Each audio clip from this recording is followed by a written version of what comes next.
Hey there, everyone. Before we start the show, we here at Popcorn for Dinner want to give a big shout out to our good friend and illustrator, Kyle Kedzik, for helping us celebrate making it to 40 episodes with some brand new custom artwork, which is now up on all of our social media accounts. We love it. We hope you love it. And if you're looking for some new custom artwork for your business or project, you can look him up on Facebook at Kyle Kedzik, or even drop him a line at kylekedzik@gmail.com. That's KYLEKEDZUCH@gmail.com.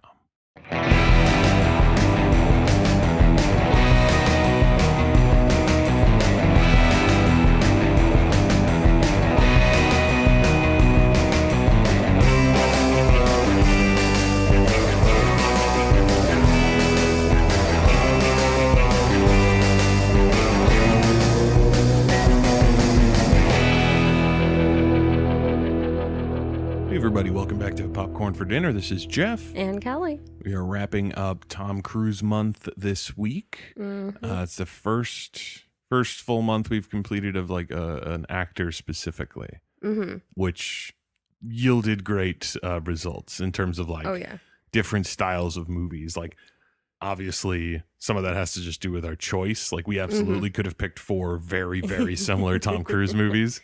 Mission Impossible 1, 2, 3, 4. Exactly.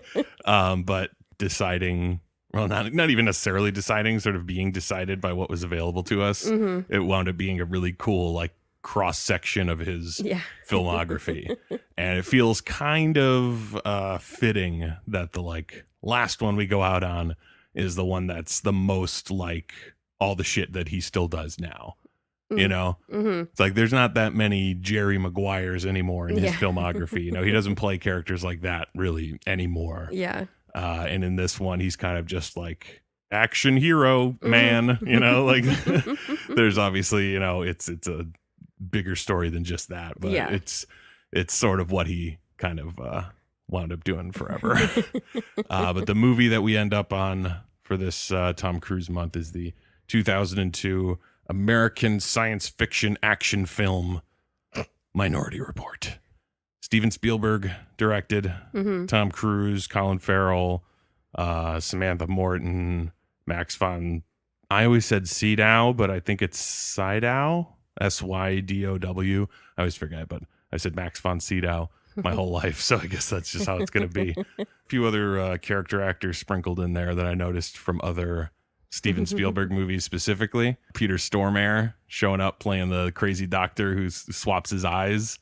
And he's in The Lost World that we did. He's Dieter who gets eaten by the little compies, which was like fun to see. I love him every time he pops up in something. Like he's brilliant in Fargo, like legitimately like brilliant movie, brilliant performance. Well, he's also brilliant in Big Lebowski too. But then, you know, he's done a lot of these kinds of movies, just like action movie where he plays like a crazy foreign doctor guy all the time. Or like Armageddon where he plays like the cosmonaut like, who's gone crazy up in space. Like he always just plays this like lunatic European guy. And it's so much fun seeing him pop up. But yeah, to like talk about this movie, there's several things that need to be sort of like set up. Because it's future action movie, you know, so much like Demolition Man and shit like that, where it's like, it's in the future. My first note was just 2054, so that I remembered that. I knew I would forget, and I'd be like, you know, it's in the year like, I don't know, 3000 or something. I fucking forget. So I made sure to write it down. I wrote down they got 34 years. Yeah, right. Yeah. That's also things that were popping into my head. Like as soon as science fiction ages, all of a sudden you start looking at it with that critical eye of like, really? You thought we were going to be there? Wow. There was like one thing that happened that I was like, okay, so they were right about that at least. It was when he like walked into his apartment and was like telling what lights to turn on. It's like, okay. Like he obviously didn't like tell Google or Alexa or Siri or what have you. He's just like house. Yeah, it's weird, man. Science fiction movies, I feel like they never underestimate where we'll be. Yeah. You know what I mean? It's like, it's never like, oh, wow, they only thought we'd have that by now. Yeah. You know, it's always more like, oh, they thought we would have singing fucking cereal boxes. I mean, obviously it's still in the future, but yeah. you know, those sorts of silly things like, really? Yeah. That's that's what you're thinking we're going towards? Yeah, like eye scanning everywhere. Yeah, it's goofy. Like the future world that is set up is one that is like, it felt like they were kind of trying to be grounded, but in a way it wound up kind of just being a little ridiculous. So the premise of the whole movie, the whole like point of it being in the future is for it to be pre-crime. This crazy new technology that they have to spend a lot of time explaining to you so that you understand how it works. And the more I understand how it works, the more horrified I am by it. On top of being horrified by it at the beginning anyway. But it really, like, it felt like the movie kind of reckoned with how, like, crazy the concept of pre-crime is and, like, what they were doing. Yeah. It seemed like they kind of tried to make it seem like, oh, we get it. That's a bit of an overreach. But it still felt a little like, yeah, understatement, dude. That is beyond overreach. That is a nightmare society that you're sort of painting as like, we almost got it. Like, no. This is a nightmare. No. So the whole concept of pre-crime, they spend the first like 20 minutes of the movie is basically like a pre-crime emergency response so that you understand like what it is, how it works to a certain extent. Yeah. And it starts off and that fucking ridiculous ass machine gets to work that carves balls out of wood and engraves names on them and sends them down little future shoots, which is like, I was watching this happening. I was like, this is so absurd right off the bat. Like that this is the process by which you get the names of the people that are involved in this crime. Not any crime, only murder. Yes. All they can do is murder. Yeah. These fucking, I wanted to call them mutants, but the rest of the movie makes you feel terrible for thinking that because they're just people. But it's like these test precogs. Yeah, I mean, these prisoners. And we'll get super political about this later on because I have some very pointed notes about their treatment and things like that. But these precogs have this crazy ability to get premonitions of the future, and somehow science fiction, hand wavy, blah, blah, blah, they download the images that come into their brains onto a screen that Tom Cruise can play with. Yeah. Which you could tell he loved doing that shit of like, it's going to look so fucking cool when the special effects are in and I'm fucking whipping screens all around the place and making it look cool. Super way before Iron Man and all that stuff where they were doing that all the time where it's like, oh yeah, he's just got this interactive doobity-doo and he throws his hands around and things fly away. It's like, that was the thing. It's a super cool thing. Even with the like sort of hand wavy science fiction of like we're jacked into the prefrontal cortex, whatever, their brains give us images. At the end of the movie when it said, it might have said at the beginning of the movie too, but I didn't fucking look at it. I didn't see it. But it was like based on the short story by Philip K. Dick. And I was like, oh shit. I don't think it said it at the beginning. Yeah, but definitely at the end. And I was like, oh dang. I completely forgot that was a thing. Like I had seen this movie once before. Way back closer to when it came out, probably around like 2003 or something when it was at a video store and I could rent it and like take it home and watch it and shit. I had a Minority Report poster in my room, not because I loved this movie, but because it was the only poster that was free. And I was like, I want posters for my room. And it was like, do you want this poster? I was like, what movie is it? It was like Minority Report. And it was like, the movie was okay. So I took it and I put it up in my room. It was like, I didn't even really love the movie. I barely remembered it. Watching it now again and being like, oh shit, that's right. All this crap happens. But like, it was just super silly. Like, but so Tom Cruise uses the images that the precogs give him to deduce where the people are because this crazy contraption like gives them the names and it shows you like, this is the perpetrator. This is the victim. Someone's going to be killed unless we stop it. They apparently also give a time frame, which was never really explained of like, how do they know exactly when it happens? Like if Tom Cruise noticed it, you know, like if he saw in one of the images, like the clock over there says that it's 7:45 a.m. Yeah. or whatever, then maybe I'd get it. But it seems like with the images, you also get a perfect timestamp that gives you a countdown on your watch that tells you when fucking you're going to catch up to the time that this happens. We're catching up to the future. Oh my, I wrote that line down, and then the line after it, which was just shut up, Ivana. Oh, that was hysterical. So it's this super convoluted, like you just have to take it with a grain of salt kind of future society thing. So they like get a call, essentially. I wouldn't even know what to call it because it's like the fucking precogs have some seizures. Yeah. They make the thing, give you the names, you get the images on the screen. I guess a case? Yeah, I guess you'd call it a case. They gave them case numbers? Yeah, that's right. And they watch the fucking footage and they send a team out to like find them wherever they are, because apparently it can't give you that information. They can give you the exact time, but they can't give you any fucking coordinates or anything. Yeah. So it's literally just like shot in the dark. We got the guy's name.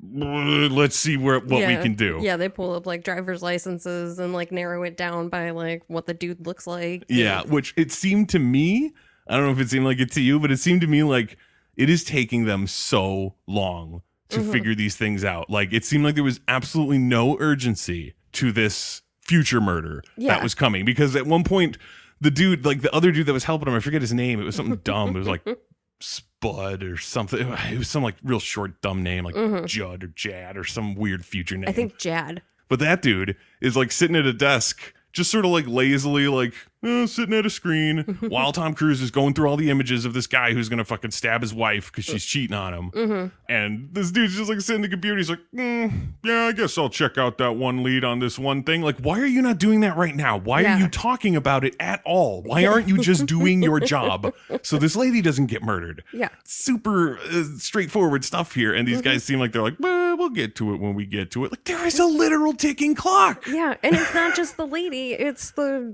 dude. Oh, yeah. He's going to double murder. And they're just like, this is whatever. All the while they're cutting into the scene of that happening, of the guy like leaving and waiting and watching the guy show up to his house, and his wife lets him in and he's like, oh my God. And he takes some scissors and he's going to stab him and blah, blah, blah. This real quick got me. So Tom Cruise is at the base. He's at the police headquarters and he's the one who's like sifting through the images and putting together the like pieces of the puzzle to tell everyone else where to go.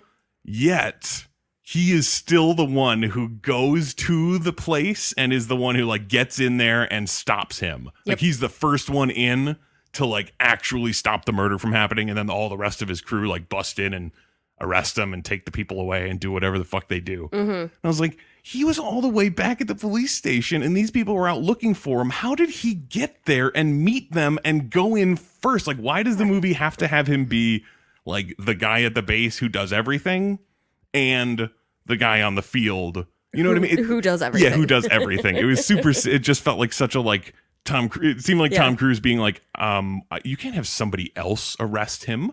What are you talking about? I just did all that work. Yeah, exactly. Like, this was my thing. What, are you going to have Neil McDonough go and do it? No. I always see that guy. I never remember his name. I literally just had to look it up. The blonde guy who plays Fletcher. Thank you. Yeah. He's in tons of stuff, and I never remember. And he's one of the perennial that guys. Oh, that guy. Yeah. So I had to look it right now. Neil McDonough. Thank you. You can't have Neil McDonough go in there and arrest him. I'm Tom Cruise. So he had to be the one who does everything. But they stop the crime and arrest the guy. And immediately, like, while that is all going on, you're kind of just like caught up in the action movie, whatever. You know, it's like, oh, okay, is he going to figure it out? How is he going to figure it out? Like, oh, they got his name, but it turns out, oh shit, they moved and they don't have their new address on file yet, which is like, it's the future. What? Yeah. How do you not know exactly where these people are? You can like, you could do that now. Yeah. You could find someone who just moved, probably in less time than this movie takes to do it in the fucking future. But it's like they move, and so you don't have the address. So he has to look at like the style of building, and then he sees there's a kid in the background, but he's in two different images on two different sides. So he realizes he's on a fucking merry-go-round, and the only fucking parks with merry-go-rounds are in this neighborhood. So they go to that neighborhood and they see the door, you're like all that, you're caught up in it. And then at the end of it, you realize like, oh yeah, they're arresting a guy. Like, yeah, okay, he was totally gonna murder her. Let's throw that out there. Yeah. But he is arrested for something he has not done. Yep. It's like stopping him for attempted murder okay. It's still a little iffy because it's like, I don't know, like all this weird technology where you're seeing things that you kind of shouldn't, and it's a little ethically dubious. But then, like, it really comes down to, because they say, like, you are under arrest for the future murder of these people. And it's like, whoa, whoa, whoa. You just changed that. Yeah. You cannot charge him for a thing that doesn't exist. Yeah. That is fucked up. And I'm immediately like, I don't like this. Like as a teenager when I saw it, maybe I was a little more like, yeah, cool, future, science fiction, whatever. Future murder. Yeah, but now really looking at it, I'm like, this is kind of dystopian. Yeah. Of like, we're going to arrest you for things that haven't happened yet because you're really, really thinking about doing it. You know? And it's like, whoa, that's... And he's the hero. Yeah.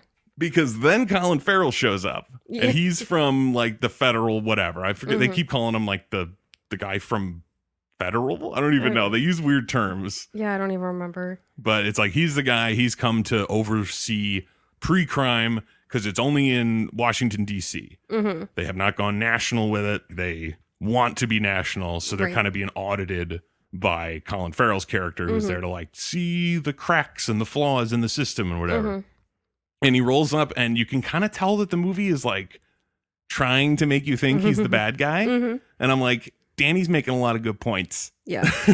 He's talking about, he says something very specific. It's like, you guys have to understand the, like, legal problems with this whole thing, you know, like, of, like, charging people for things that haven't happened. Like, you guys get that, right? And all the cops are like, yeah, well, you know, fucking it works. We haven't had any murders. And it's like, you're still not looking at the thing I'm talking about, which is like the horrifying implications of this whole thing.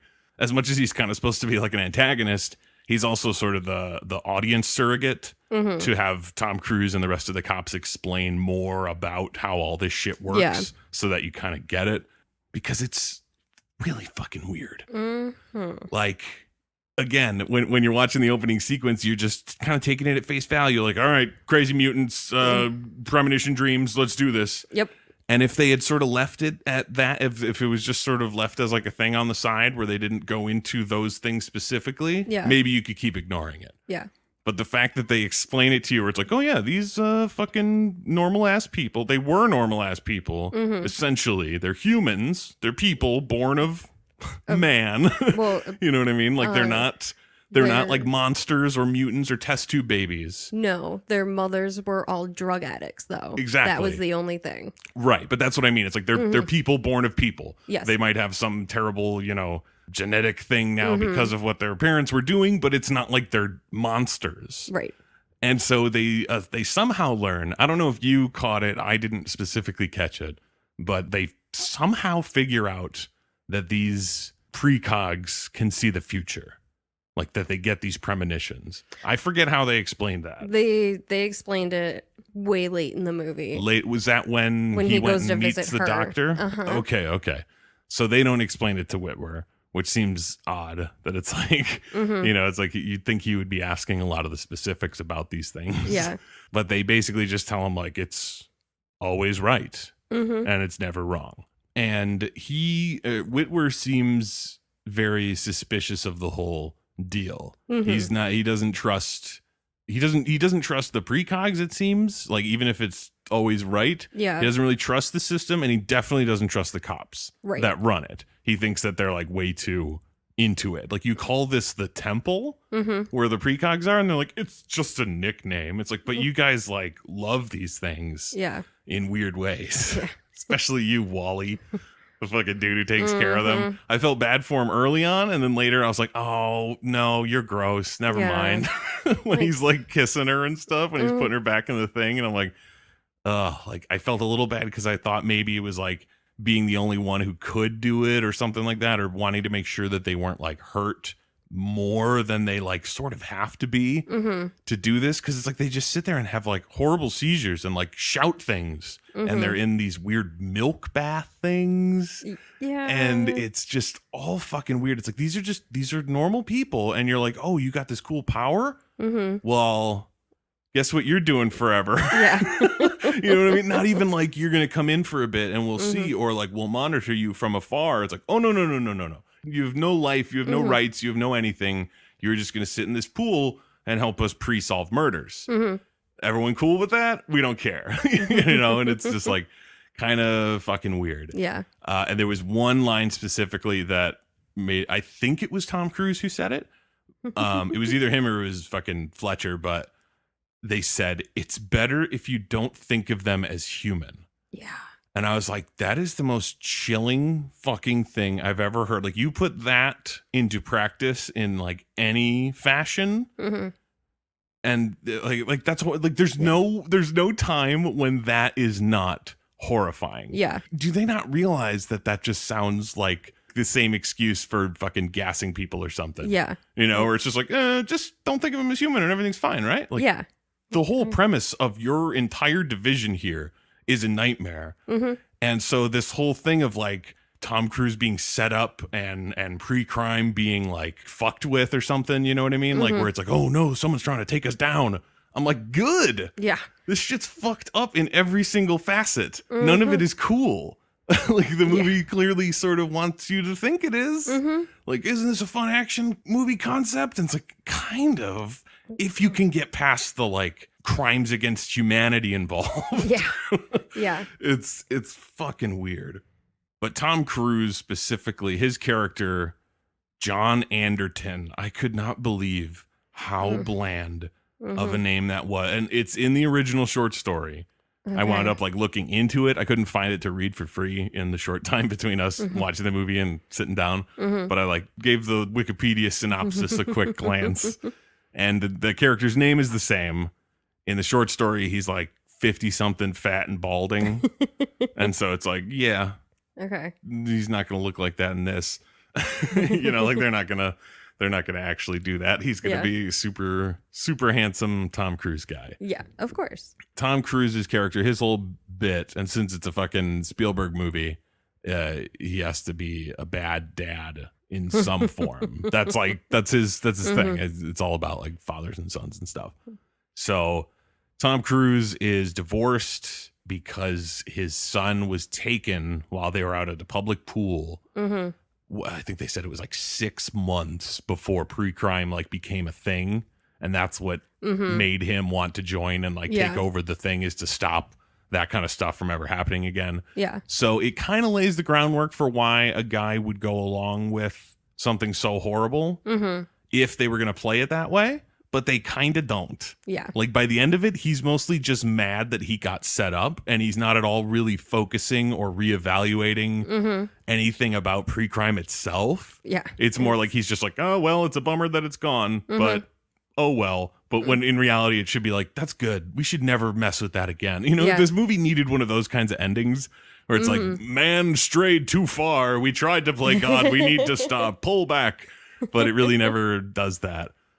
But so he's a drug addict, a future drug addict, which is like some sort of little mini inhaler thing. Yeah, it's really funny to me because it's like, yeah, I think that was the drug that they were talking about that the people were on who gave birth to the kids who became the precogs. It was called like Neuroin. What I found really funny about it though is like, this movie kind of has its cake and eats it too, in a way where it's like you get Tom Cruise and he's so wholesome in his imagery. You know what I mean? It's like he's the hero, he's the good guy. It's like, even though he's got, this kid who's gone and he sits around and watches old home videos on these weird little discs. Yeah, those don't seem logical. No. Little glass. Yeah, little clear glass things that somehow hold the information in the video on it. I don't really understand that, but whatever. Future glass. But he sits and he watches his kids' videos and he's sad about it all the time and whatever. So it's like he gets that sort of image of like the grieving father, which is like noble kind of thing, like, oh, you feel for him and all that. But then the movie also is like, oh, but he's also a drug addict. Like, he is, like, the character is a drug addict because he's always doing these drugs. Yeah. The thing is, though, is that they're future drugs. And so they're like super clean and it barely seems like he's doing drugs at all. So it's like the movie tells you that it's like that he's doing horrible drugs. Yeah. But all he really does is like put a fucking kazoo to his mouth and breathe in. And then he's like, oh my God, I'm so fucked up, you know? Yeah. And so it kind of gets away with it where it's like, yeah, he's not sitting there like pounding lines or fucking, you know, shooting up or something like really gross looking where it's like, oh, Tom Cruise is doing that. Yeah. It's like, no. He gets the clean, friendly looking drugs. So you don't have to look at him as like a horrible drug addict. It's like, but that's the character. Right. I just thought it was really funny that he's just like, oh yeah, he just gets these little thingies and he sucks on them in a little bit and then, oh, he's high now. Like, you know what I mean? It's like, oh, why doesn't he have to fucking like crumple up some aluminum foil? Yeah. And stab some holes in a can and fucking, you know, like should have made it look real gross. Would have made it better. But so like that's his whole thing is like, oh, my haunted past, my kid who's gone. So when the like real plot of the movie kicks off, because, you know, they got to take a lot of time to set up like this is the future. Look at all this future shit. Like, why are there cereal boxes that sing to you? Why would that ever be a thing? I don't know. That would never make it past any like focus grouping or anything. We'd be like, would you like this? And everyone would be like, no. Are you kidding me? I never understand how far they go with it sometimes where it's just like, is this even really a joke? Because it's like, it's kind of funny in the way of him getting like frustrated with it. And just tossing it across the room. But it just opens up all these questions of like, what kind of fucking world are they in that this is a thing that people buy? So like Tom Cruise, John is down by the precog things and the girl Agatha jumps on him. And he's like, what the fuck? And she's like, can you see? And then the fucking Wally dude comes out and he's just like, what is going on? And he's like, she jumped on me. And he's like, you know, they don't see us or hear us or know that we're here. Yeah. Which just added another layer of terror to it where it's like, oh my God, they're basically just brains. Why even leave the human body if really all you're doing is jacking into the brain?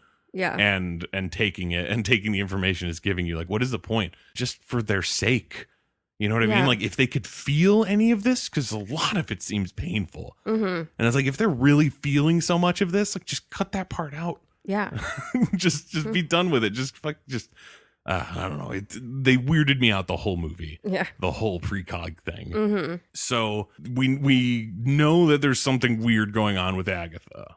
You know, like immediately, because it's like, okay, if they say that they don't do that, then I assume she's never done that. Yeah. You know, like that's the only thing that makes sense. So she is, for some reason, specifically aware of Tom Cruise and is asking him questions. I don't think they ever truly answered what that means of can you see? I feel like it was for like what she could get out to get him to look up at the screen so that he could see what she was seeing in her head. Oh, that's right, because it's one of the deja vus they call them. The echoes. Yes. Where it's like they're seeing the same murder again. So the technicians and people, they look at it and they see that it's the same thing. And it's like, oh, that happens sometimes. Yeah, we just disregard that. Yeah, we just erase that stuff because it's like, oh, it's the same one. We already did that. Boop, get rid of it. We just have to sort of jump into the whole big mystery part of it so that we can talk about it and figure out what's going on. So essentially, Tom Cruise sees a new murder, and it's him. And he murders some guy he's never known named Leo Crow. And he's like, what the fuck? And he tries to hide it. And I'm like, there's literally like 3 or 4 people all looking at the things that are happening right now. Yeah. There's like, obviously there's you. There's the 2 people that you can always conference in for these things to like be the overseers of what's happening. Yeah. There's your fucking partner dude right there. And there's fucking Wally down in the temple. All of these people are here. And you're trying to be like, oh no, let's not look at that face. It's like they're going to want to know who the murderer is. And they're going to know that it's you. Like, it's only a matter of time. How do you think you're going to like get away with this? Yeah. Of like, oh, let's just push this under the rug. Like, everyone just saw your face. Remember that moment when you saw your face and you paused for a long time staring at your own face? Everyone just saw it. I mean, I know you paused for the audience to, make sure, the people in the back got it. Yeah. But come on. Yeah. So it turns out, he's going to murder someone and he's like, what the fuck? I don't even know this person. This is crazy. But he knows that he like has to go on the run because pre-crimes, they're going to take him down. Even if he's a cop, whatever. He's going to murder someone, so they have to stop him. Another horrifying part of the future, he gets in one of those future cars and he's driving away, and I think he calls Lamar about it. I think so, but he's on the phone with someone in the car, and he's like, shit's going on, and I don't know what's happening. I think I'm being set up. Well, you know, it showed me as the murderer, and I don't even know this person. And he's like, oh, well, come to me. You should just come over to me. And he's like, all right, oh my God, wait, the car, they found me. They're making me go back to the police station. Yeah. And I was like, holy shit, they have the ability to just find the car you're in and be like, nope, you're just coming right back to the police. Like, oh yeah, that's really good for when someone is like trying to escape after committing a crime. But also terrifying that you could just be like, that person. Yeah. Just bring them here. What the fuck? That is terrifying. Another thing of like, oh, Jesus Christ. I hope that there's a warrant process for that. That's the thing. There was... they seem very scant on the warrants and the things they were doing. And there's another moment way later where I was like, this has to be unconstitutional. If other things weren't, this clearly has to be.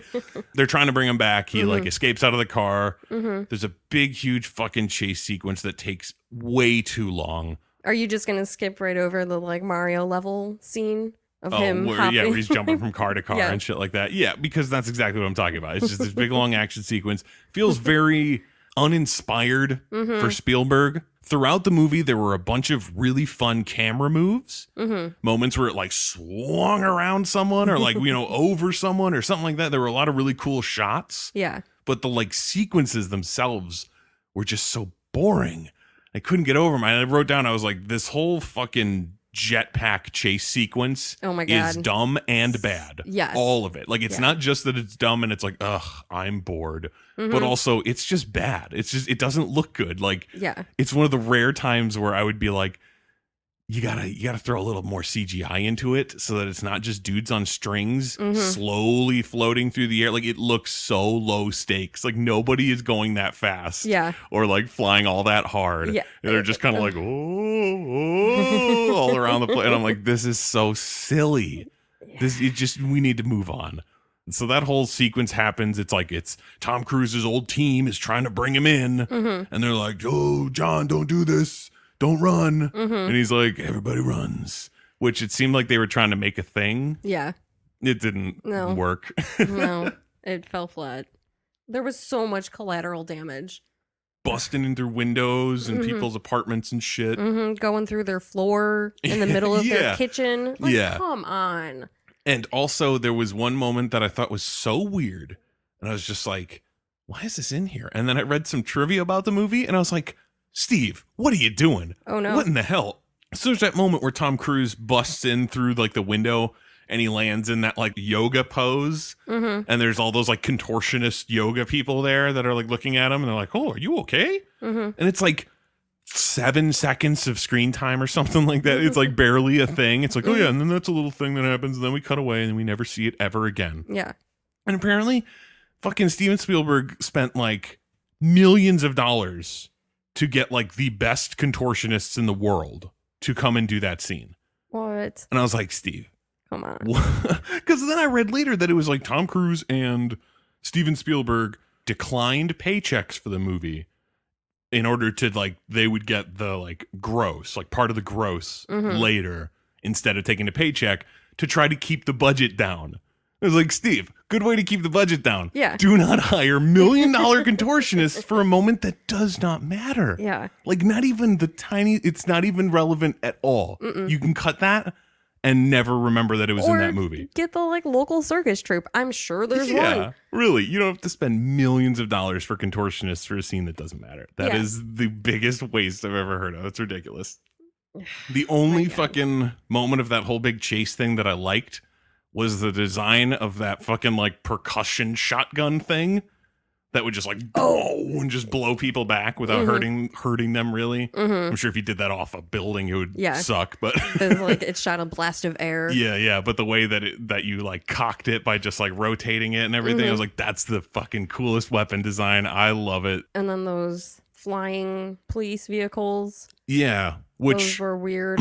I could not believe how much they look like Slave One from Star Wars. They look like Boba Fett's ship, almost like to a T. And I was like, how is that a thing? How, like, I mean, I guess homage, But it's weird. It's just weird because Steven Spielberg and George Lucas are like friends. Yeah. So it's not like, oh yeah, that guy way back when who made that movie, I'm paying homage. It's like, it's your buddy over there. And you're like, I'm going to use your ship. Do something. That's all I can imagine it was. So Tom Cruise gets away because he's Tom Cruise. He winds up in a fucking an assembly line for a future car, and it like assembles the car around him. Yep. And then he just drives it away. Yep. And I was like, why are the cops not following that car? Why are you not just waiting at the end of that assembly line and being like, that one? He's in that one right now. Yeah. Why do they let it leave? Yeah, just have people staged along the assembly line to keep track, make sure that, he's Yeah, not like you know jumping which one out it early. is. Yeah, but as soon as he's trapped in it, you're like, got him. Yeah. Well, no, because then he pops up and then drives out of the warehouse. Yeah. I was like, where is anybody? Why aren't they? Yeah. What? How? You're the worst. They're terrible cops. So he gets this car and he drives off to this fucking lady's house, who is the real inventor of pre-crime. Dr. Heinemann. And he gets attacked by shrubs when he shows up, and it poisons him, and she has to give him the antidote, or he's gonna die. I recognized her immediately. What else is she? Because I saw her and I was like, oh, but I didn't realize who it was. That's Aunt Meg. From Twister. I was like, what's up, Meg? Oh, it's wonderful. But yeah, so she explains to him the real backstory of the precogs, which is that they were the kids of people addicted to this drug, and their birth defects gave them these quote unquote gifts. If you can call it a gift. Yeah. Considering what gets done to you because you have it. It's like, oh, so no more life for you. We're going to stick you in some milk, read your brain forever until you wear out, I guess. What are they going to do? Like, do they just live forever? Or are they eventually going to die and then pre-crime's dead with it? Do they have to fucking get people hooked on Neurowin and then get them pregnant so they have more kids who can precog for them? Like, it's a weird hole. There's a lot of questions. So she fills him in on all that shit. And then tells him about the Minority Report. And the Minority Report, the titular report, is essentially, she tells him it's when they disagree. And he's like, what? They disagree? Yeah. And it's like, no, yeah. Every once in a while, Agatha will disagree with the twins. Like, they will have different premonitions. And sometimes people have a different future that they could go through that isn't the one where they murder somebody. And that just gets erased from the system. They never do anything about it, hence why John has no idea that it even exists. He brings up the idea that, like, there's people out there who probably have been put away that had a different future. And she's like, well, I guess. And by the end of it, he's kind of in that same boat. It doesn't seem like he gives that much of a shit about that. At that moment he says that, he's like, wait a minute, are you telling me that there might be people on there that had a different future that I put away? Yeah, and she's like, oh, it might be. And he's like, oh, well, that sucks. Anyway, what about mine? Like, he immediately assumes that he has a Minority Report. That's a huge thing that I didn't really realize at first until we get, like, to the later moment in this little arc. Yeah. But I was like, so he learns about the Minority Report, and he's like, holy shit, I have a different future. There's a future where I don't murder this random guy that I don't know. I must find a way to sneak back into pre-crime, steal Agatha, find a way to hook her brain up in order to get the fucking Minority Report out of her. Yeah. That's basically a huge chunk of the rest of the movie. Like, this movie has very few points between story points. It's just so much shit that happens in it that is pointless, and it doesn't matter. Yeah. Like, he figures out that he's one of the people who's going to kill someone in the future, so pre-crime's going to come after him. So there's like a fucking 25-minute long chase sequence that just ends with him getting away, like, he will, because the rest of the movie has to happen. Yeah. So he goes from there straight to the doctor, and the doctor tells him there's a Minority Report, and he's like, shit, I better go find it. And so the next point is him getting to Agatha, and that takes forever. Yep. Because he's got to fucking do all these ridiculous things. He has to hire Peter Stormare to fucking take his eyes out in order to fool the, like, retinal scanners. And then he also, thankfully, it didn't seem like this was part of Tom Cruise's plan. He just got it as a bonus. He also gives him this weird device that when you stab it into your neck, it like makes your face all floppy so you don't look like you. For like a half hour or Yeah, something. for a very brief period of time where it's like, oh, just enough time to infiltrate something. Thanks. What a coincidence How that it works out that convenient. way. Yeah. There was a whole weird thing with him too, where it's like, you put me away, John Anderton, you know, the doctor. And I was like, oh, fuck. Was he going to do something to him? He's like, no, actually, he's super helpful. There's even a sandwich and milk waiting for him in the fridge that is full of rotting food. Yep. Why? Yeah. Like it was just it was like so pointless. Where it's like, it's just so that Tom Cruise then barfs later, and then because that doesn't even lead to anything. It literally just like he goes to the fridge to get the sandwich and milk that they left for him. Yep. But the surgery on his eyes means he has to keep the bandages on it. For 12 hours. Yeah, for 12 hours. So he can't see what he's reaching for in the fridge. But there just happens to be a milk bottle exactly like that one that is moldy and gross, and a sandwich that's just like the sandwich, except it's moldy and gross. So he grabs the wrong things and eats them and then barfs. And then the scene just moves on. And there's no reason to be there. Wasn't that funny? It's nope. Yeah. I didn't even watch. It really was wasn't. disgusting. Yeah, it was I super like, gross and totally pointless. Can't watch him eat that. Yeah. So the pre-crime dudes have tracked him here, and they send in the super unconstitutional spider bots. That was the part that really got me. Yep. I loved the fucking scene. I loved the way that it fucking flew around that apartment building. It was going in and out of people's apartments and shit, and like how cool that all looked. Unfortunately, what's happening is also terrifying, where it's literally just a bunch of fucking spy robots that the police can just send off into a building, and it could just go into your apartment, and you just have to let it scan you. Yep. Or else, I don't even know what. Like, it's terrifying. Yeah. I really hate all of these cops. That was one of my notes. Was what an awful world where these spiders can just be released. So he gets his new eyes, and he keeps his old eyes in a bag. He gets the eyes so that when he's walking around in public, the fucking things will scan him, and it won't say John Anderton, who's on the run. Yeah. And alert anybody. Right. Which is like, okay, yeah, that's great. Yeah. So then he uses the fucking floppy face thing to get into the police station. So that no one recognizes him. Yeah, so that nobody will see him. But then he has to use his old eyeballs to get into the temple to go and get Agatha. Yeah. How did that not alert anybody? It was so silly. It's like he goes to all of this trouble, this long ass fucking scene of him getting his eyes switched and using the floppy face thing.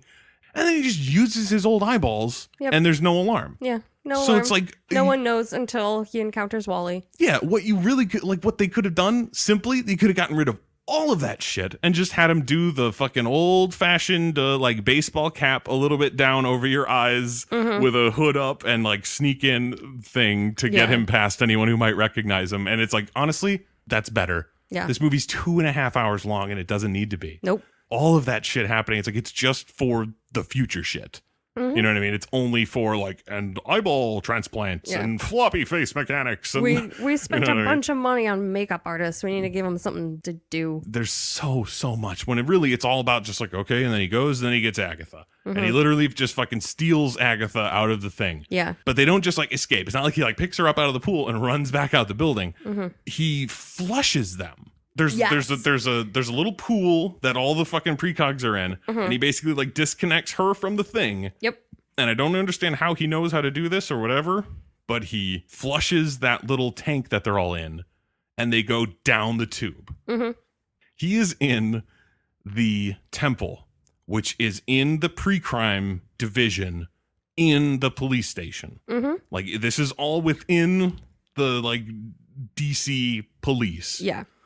And they fucking go down the tube, like they escape through the tube. And I'm pretty sure it's fucking Neil McDonough who goes up and he just says, find out where that tube goes. Yeah. How do you not know where that tube goes? Yeah, like why is there a flush? Yeah, Like why is that I'm an assuming it's option? probably for like cleaning purposes. Yeah, but why is it big enough to take people? I don't know. That's the absurdity of it. But then there is another huge long sequence of him escaping with Agatha. One point was super fucking like, it was so silly. I couldn't believe it. Is when they go through that one door and there's a homeless guy sitting next to the door. And she tells Tom Cruise to throw money on the ground. Mm-hmm. And he's like, what? Okay. And so he throws the money on the ground, like in front of the doorway. Mm-hmm. And the guy's like, what? You couldn't put it in my hand? And it's like, yeah, that is kind of dickish. Yeah. So then he goes to pick up those coins on his hands and knees, inadvertently tabletopping the cops who come through the door. Yep. So it's like that was her plan, was to use this homeless guy's need for change to turn him into a table to tabletop the cops coming through the door, which was just so silly. Yeah. It was such a little like slapstick moment of like, oh, that'll be funny. Throw some change down and make him trip over the homeless guy. Yeah. Ugh. It was super weird. But of course they get away with it. Mm-hmm. And he winds up at, what was his name? Rowdy? No, Rowdy was in Days of Thunder. The hacker dude, I forget. I just wrote that he was terrible, but I don't remember his name. They go to this dude who basically does virtual reality shit. Where it's like you go into one of these chambers and all your dreams come true, and you virtually do whatever you want to do, blah blah blah. And Tom Cruise knows about him, and he brings him Agatha, and he's like, we need to tap into her brain, and we need to get my Minority Report out of her. This is what this whole thing has been about. Yeah. And so they go and they fucking pull the images out of her head, and it's the exact same thing that he saw the first time. It's the exact same sequence of events. Yeah. Nothing is different. And he's like, wait, what? Where's my Minority Report? Yeah. He's like, where's my Minority Report? And she's like, there isn't one. Yeah. You don't have one. Like he couldn't have asked that so long ago. He could have just been like, do I have a Minority Report? Because he's so convinced he does. And it's like, I kind of get it, because it's like, I don't know this guy. There's no way I'm going to murder him. Yeah. I must have a Minority Report. But the fact that he doesn't fucking confirm it with her until all the way then, like, it's just so funny to me. Yeah. It's just like, what? No, there isn't one. And he's like, fuck. So I do murder this guy. So in those visions of the murder that he commits, they're like, there's multiple people in this room. Like there's Anderton, there's Leo Crow that he shoots.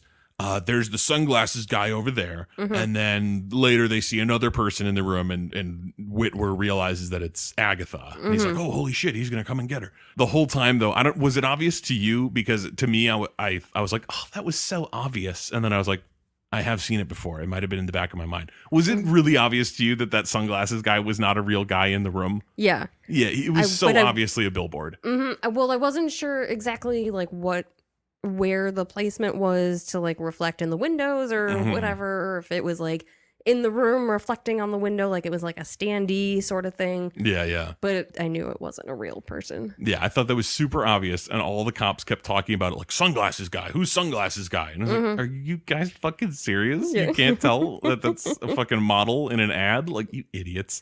But he sees that billboard, and he's like, holy shit, and it's like floating up in the air next to this hotel, and he's like, oh shit, this must be the place.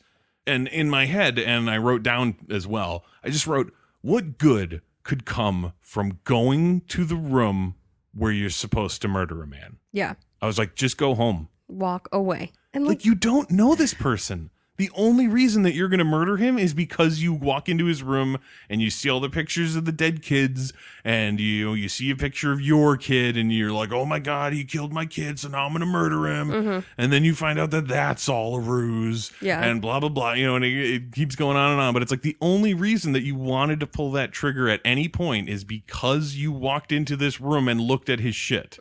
Nothing else would have made you do it. Walk away. So exactly. It's like it's not like it matters to you who this guy is. Agatha told him to. Yeah, she literally said those words like, John, go home. Yeah.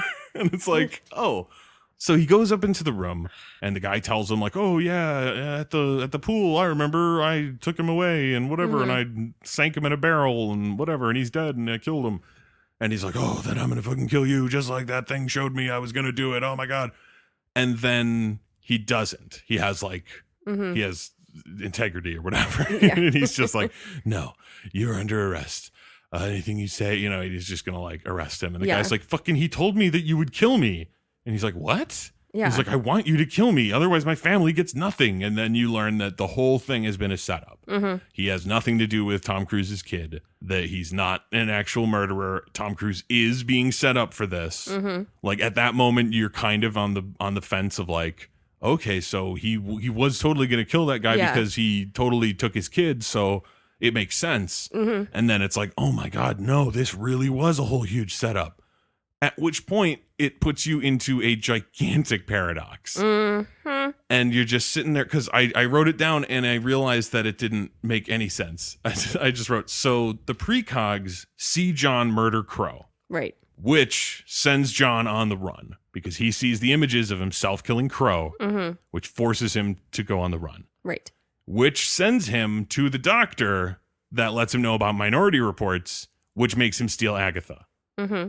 And then for no reason, he goes to the guy into the room to find the shit to kill him. Mm-hmm. What? Yep. That's the only thing I wrote down after that. I just wrote, what? Yeah. Like none of that. Like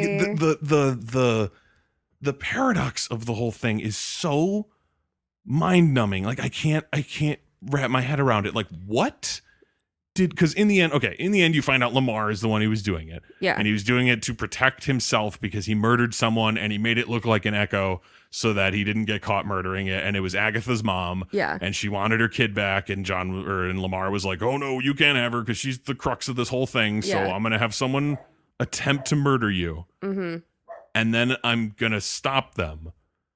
They're going to be stopped by Right. pre-crime. And then Right. I'm going to murder you in the exact same way so that they don't know that it's a new murder and they get rid of it and it all happens squeaky clean. Yep. So that's his plan. Yep. For all intents and purposes, fucking works. Yeah. Like apparently that happened a long time ago. Right. Basically, he's gotten away with it. He's been getting away with it forever. So Agatha showed John an image from her mother's murder. Right. And he was like, who is this? What's going on? So he goes and visits Tim Blake Nelson, who's great, honestly, as that dude in the fucking wheelchair in the like crypt or whatever the fuck they called it. What do I know him from? We thought you was a toad. Thank you. Yeah, he's wonderful. But so that sends John there, and he goes to look into that Anne Lively. the Anne Lively attempted murder. Right. Because obviously she didn't get murdered because pre-crime. Mm-hmm. So they go to it, and it's a John Doe, and he has somebody else's eyes in him. So nobody knows who this guy is or why he was trying to murder her. Also, it says that Anne is missing. Mm-hmm. And that's like the last thing that happens, essentially, before John sees the image of himself killing Crow. Right. So Lamar somehow learns that John knows about Anne Lively in the like vaguest of fashions. It's not even like he is like on a hot case, he's got a lead that he's searching down. It's literally just John looked at the Anne Lively murder, saw the images of it, and was like, oh, that would have been terrible if she got killed. But they stopped him. But she's missing. And it's not like at no point does he like show any indication that he's going to do something about this. Yeah. You know what I mean? He's kind of like, that's weird. Yeah, because at that point in time, he didn't know about the whole Minority Report thing. Exactly. Because like Agatha's video was missing or whatever. Right. And it was like, oh, well, that's weird. Oh, well. He was so going to blow it off. Yeah. But apparently Lamar was so paranoid about this that he decided to set John up. Yeah. But I still don't understand how. I truly do not understand how. Because it's like, okay, so he gets this guy, Leo Crow. Apparently that's his real name. I don't know. I don't give a shit. But he gets this guy and he tells him like, hey, you're going to pretend to be the guy who killed John Anderton's son. How does any of that information get to John to get him to kill him? Like how do you put that into motion? Like what are the concrete steps that Lamar had to do to ensure that would happen? How does he ever find out about Crow if the premonition doesn't happen? That is the paradox of the whole movie. That makes no sense. There's no way for him to know who Crow is without the premonition of him murdering Crow. It does not make sense. Yep. But so Whitwer, Colin Farrell's character, figures this whole thing out, essentially all on his own. Yeah. The movie should have been about him figuring this out Seriously. because that must have taken some awesome brain power, but we never really see his process. But he figures out the whole plot. Yeah. And he brings it to Lamar, and he's just like, dude, I fucking figured it out. Now we just have to figure out who killed Anne Lively. Yeah. And Lamar's just like, well, that was me. Boom. And he shoots him and he kills him. And I was like, that fucking sucks for Danny because he's literally the smartest character in this movie. He has solved the crime and he gets murdered because he trusted the wrong person. Yep. And it's a bummer for him. So we learn, holy shit, the old guy Lamar is the one who set up Tom Cruise because of the fact that he murdered Anne Lively to keep Agatha in her horrible prison. Yep. So that's essentially like the movie ends pretty abruptly. Like Lamar goes to this event, or no, sorry, his wife, Tom Cruise's wife, comes and talks to Lamar about everything. And she's like, he kept saying something about Anne Lively and blah, blah, blah, whatever. And fucking Lamar's like, oh, well, you know, I'll take a look into all the stories of a woman who drowned. And she's like, I never said she drowned. And I fucking rolled my eyes so hard. I hate that trope, that cliche of like, and then the person who's behind it all slips one word and they're like, I never said that it was a blah, blah, blah, blah. You know, it's so lazy and it's so dumb. And I could not believe that like that was the thing. Like, really? You couldn't try a little harder? Especially because I knew the movie was coming to an end and it's like they just wanted to wrap it up. I was like, I really, really hate that kind of stuff. It's so lazy. And it's like the hero or the person who figures it out doesn't have to do anything. Yeah. Because it's just a bad guy being a fucking idiot. You know, but they get the line so it looks like they did something. Yeah. Like, I never said that. It's like, yeah, but you weren't trying to get him to do that. Yeah. He just did that because he's dumb. So like everyone basically knows and they're going to expose him at this big party for his retirement. And then all of a sudden there's another pre-crime coming in and it's because Lamar shoots John. And it's like, oh, no, pre-crime has to get there and stop it before it happens, blah, blah, blah, blah, blah, blah, blah, whatever. He kills himself. And then the movie's pretty much over. And they're like, pre-crime was shuttered. And then they reveal that they, like, put the precogs off into a cabin by themselves way off in the wilderness to just, like, live as people reading books. Yeah, like, just go live your lives. Yeah. I guess what I don't understand, it's like, you know, they get all these fucking premonitions, and obviously it seems like it's only in the area. Like, it's not like they're getting premonitions of shit that's happening all over the place. Yeah. But it's like, so they must know exactly how remote it needs to be so that they're not still in agony living in this house. Yeah. And all of a sudden just getting fucking visions of murder all the time. Like, you'd think they would already be too far gone. Oh, yeah. Like, you have been sitting here for like years of murder dreams over and over. And that's your whole being. Yeah. It's not even like, yeah, when I go to sleep at night after a big long day of doing other stuff, sometimes I have nightmares. It's like my entire life is nightmares. Yep. I live in nightmares. And it's just like, no, it's cool. We're just going to hang out and read books. We're fine. Yeah. Like, maybe it like dissipates with them being so remote. I guess. I mean, yeah, that's my assumption is that it's like they must be far enough away that they don't get any more murder nightmares. But then imagine the terror when they get one. Yeah. And it's like, oh shit, there's murder afoot. Close. Oh yeah, I just realized I totally skipped the fact that Tom Cruise like gets arrested. Yeah. And everything, but it's because it doesn't matter. Like, why go through that whole process of him getting arrested and then getting him out again and all that? Because it's like they wind up at fucking his ex-wife's house and then fucking Agatha gives that terrible bit of advice when she's like, you need to run again. And he's like, oh shit. And he turns around and the cops are there in the house right behind him. It's like, thanks for the fucking heads up. I thought you were a precog. I thought you could see the fucking future, not down the hall. Yeah. Like, you're going to need to run because they're right there. Yeah. Sorry, I didn't see it before now.